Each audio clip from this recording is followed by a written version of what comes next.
થોડા દિવસ પહેલા ગોલ્ડી સોલારના કામદારો કેટલાક લોકો મારે ત્યાં રજૂઆત કરવા માટે મને મળવા આવ્યા હતા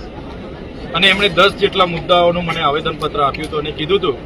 કે આટલી જગ્યાએ અમને ભેદભાવ થાય છે, અસમાનતા થાય છે, તમે રૂબરૂ આવો અને એનું નિરાકરણ અમને કરી આપો। ત્યારે આજે અમે ગોલ્ડી સોલાર જે પ્રાઇવેટ લિમિટેડ કંપની છે ત્યાં આવ્યા છે, તો અહીંયા આવીને જોયું તો 6 દિવસથી કેટલાક કામદારો હડતાલ પર છે, જેમાં 850 જેટલા કામદારો હડતાલ પર છે। ત્યારે અમે એમના મેનેજમેન્ટ સાથે એના યોગ્ય નિરાકરણ માટે પ્રયાસો કરી રહ્યા છે। હાલમાં પણ એમના જે પગાર છે, પગારમાં એમને ઓછો પગાર મળે છે, ટ્રાન્સપોર્ટેશન વધારે કપાય છે, કેન્ટીનમાં વધારે કપાય છે અને બીજું એમનું પીએફ જે કપાય છે એક પ્રકારે સામે કંપની પણ પીએફ જમા કરે, બોનસ એમને યોગ્ય મળે, મેડિકલ એમને મળે, સાથે સાથે 85% જે ગુજરાત સરકારનો પરિપત્ર છે કે સ્થાનિકને 85% રોજગારી મળે, જેવી અનેક બાબતોને લઈને અમે ચર્ચા કરવાનું અમારું ચાલુ છે।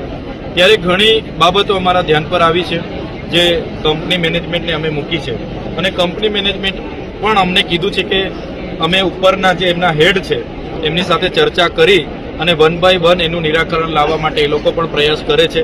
સાથે અહીંના યુવાનોને પણ અમે અપીલ કરી છે બધા વ્યવસ્થા જાળવે અને જે પણ કંપની મેનેજમેન્ટ પર એમની જે માંગો છે, લગભગ તો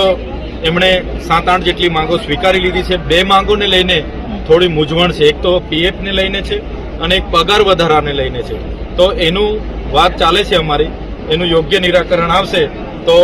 બધા જ હડતાલ સમેટીને આવતીકાલથી રેગ્યુલર કામે લાગવાના છે અને હડતાલ કદાચ નહીં સમેટાય તો એમના યુનિયનના આગેવાનો છે બધા અમે સાથે રહીને